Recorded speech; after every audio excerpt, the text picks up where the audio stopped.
There is a whole lot to love about the Pixel 8a. Google's newest A-series phone is a smaller and cheaper alternative to last year's Pixel 8 and Pixel 8 Pro, taking many of the best features of the top-end device and cramming them into a mid-range phone costing $499.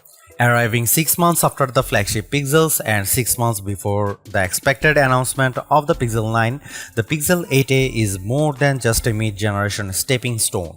The phone gets Google's fastest Tensor G3 processor as expected, which brings with it access to many of the headline-grabbing AI features previously exclusive to the most expensive Pixels. That means the Pixel 8a gets clever photo editing tools like the Best Take, which lets you tap on friends' faces in group photos to pick a better expression and achieve the perfect shot. You also get the powerful Magic Editor tool, Google's trademark AI feature, which lets you reposition, delete the resize and subjects in photos and have generative AI seamlessly fill in the gaps. At $499, Google's newest affordable Android phone occupies an awkward position in the Pixel range. It does pretty much everything the Pixel 8 can, but with the Pixel 8 regularly on sale for as little as $550, the cheaper Pixel 8a looks like less of a bargain. Setting aside the potential to pick up the original Pixel 8 at a discount, we can still say that the Pixel 8a is remarkably good value for money. Here is our review. If you wanted a cuter, more curvaceous version of the Pixel 8, the Pixel 8a delivers. Sure, it looks like every other Pixel phone since the Pixel 6, but that's brand identity. I actually like the camera bar. I prefer its symmetry to the camera bump on most other phones. The Pixel 8a has nicely rounded corners and some flashy color options, including the brighter than expected aloe green of my review sample, a nice step into the light from the more subdued mint green Pixel 8. The back is plastic, not glass, but the matte finish and great colors make it look much more premium than the ugly plastic phones of yore. Glossy plastic is out, the Pixel 8a is in. Otherwise, it's a Pixel, and you know what that looks like by now. It looks like every other Pixel. I mean the two-tone options of the Pixel 6 phones, but it is still a pretty phone that will stand out just enough from the herd of Galaxy and iPhones. Google's new so-called extra display were a key selling point for the Pixel 8 family, so I am pleased to report that Pixel 8a earns its spot in the lineup with a bright, colorful display that doesn't skimp on specs. It has a 120Hz refresh rate and the same 2000 nit peak brightness potential as the Pixel 8. The bezel is a bit thick, but you won't notice unless you hold it up next to another phone. The smaller size of the Pixel 8a with its 6.1-inch OLED display is one of my favorite aspects of its design. It's a nice compact phone. I had some trouble seeing the display in the bright California sunshine in Mountain View, which made some photography hard, but this was only a problem on the clearest day with the sun overhead. Indoors, the display seemed exceptionally bright, so perhaps it just needed a better reflective coating. The OnePlus 12R does have a larger 6.7-inch display, and OnePlus claims it can hit an eye pricing 4500 nits of brightness, but we haven't seen it achieve this in our tests. Still, for the same price, you can get a larger display, but the compact size is part of the Pixel 8a appeal.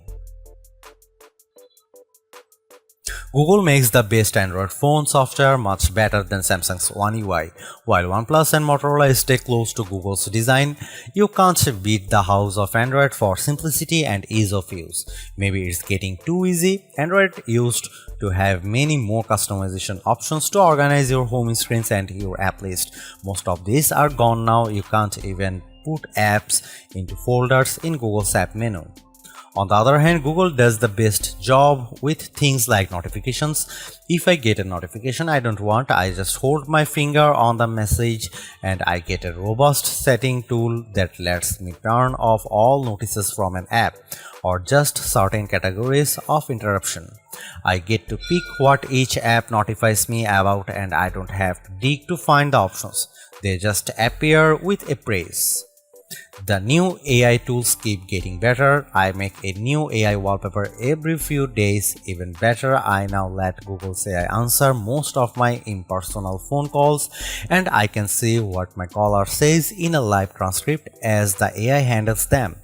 The Gemini AI features are good and it isn't a perfect Google Assistant replacement, but Gemini can use Google Assistant as one of its tools to make up the difference. The AI features are constantly growing. Gemini can now help compose email message in the Gmail app and I'd expect it will soon offer help in the mobile docs, sheets and maybe slides apps. Unfortunately, the Gemini app stopped working for me suddenly a few days before this review published.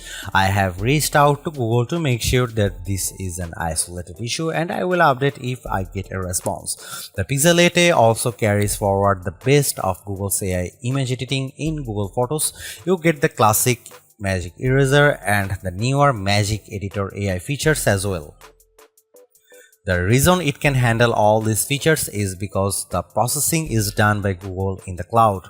You will eventually be able to load the Gemini Nano language model onto the phone to handle some generative writing locally, but it will be hidden as a developer option. I suspect that's more because of the audience and target market for this bargain phone and not because of any performance deficit. Will Google really support the Pixel 8a for 7 years? I had concerns, so I spoke to Google before this phone arrived at my door. Google's Pixel's reps assure me they have a roadmap for Tensor G3 phones that will last 7 years. In 2031, the Pixel 8a will retire with Android 21 on board because Google has a plan Android Yellow Cake perhaps. Google's Pixel A series phones are usually an easy pick for the best bargain camera phone because they are unfuzzy and produce great images that are perfect for sharing online. By that I mean they don't look great if you zoom in too close, but for viewing on smaller screens the Pixel 8a makes photos that look surprisingly good. How good? To test the Pixel 8a camera, I compared photos against the Pixel 8 Pro, Google's best camera phone and one of my favorites.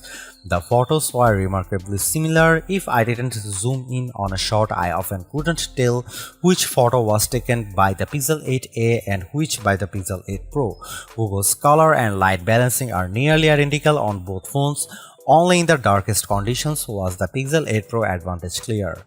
To compare with the Google Pixel 8 Pro, here is a sample that shows more detail from the Pro camera, but both images look good. The color and lighting is very similar across both devices. Here you can see some camera samples of Google Pixel 8a.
Admittedly, the Pixel 8a and all of the Tensor G3 generation of Pixel phones are not top performing phones. Any phone with a Snapdragon 8 Gen 2 or newer Snapdragon and any recent iPhone will outperform the Pixel 8 in benchmark tests.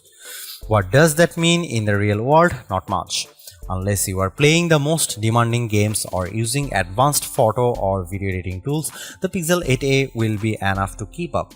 It ran all of my games including Call of Duty and Marvel Snap with no trouble. It just didn't run games as smoothly as the Galaxy S24 can run them. There was some delay with many of the AI features, but that's because the Pixel 8a needs to talk to Google before it gives you an answer. Even AI wallpapers rely on Google's cloud for help, and there is a back and forth delay. My phone does not have access to Gemini Nano yet, so I am curious to see if that speeds up any generative writing. I had some trouble using Bluetooth on the Pixel 8a. The phone kept finding and refinding my Pixel Buds Pro. I had to reconnect them 3 times in a week.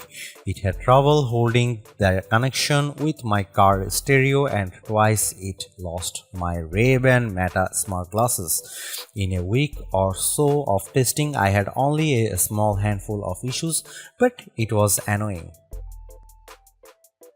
Battery life is the Pixel 8a's biggest letdown, which isn't a surprise considering the Pixel 7a and 6a suffered the same shortcoming. A compromise must be made to bring the price down, and Google apparently compromises on battery life. In my real world testing, Pixel 8a never lasted a full day of use.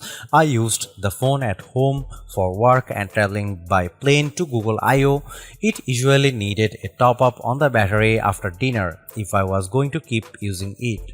Future Labs is still testing the Pixel 8a, but early rundown tests put battery life at just over 11 hours of use. To compare, the OnePlus 12R peak for the best battery life topped 19 hours of life on the same test, and it charges much faster. The phones cost the same too.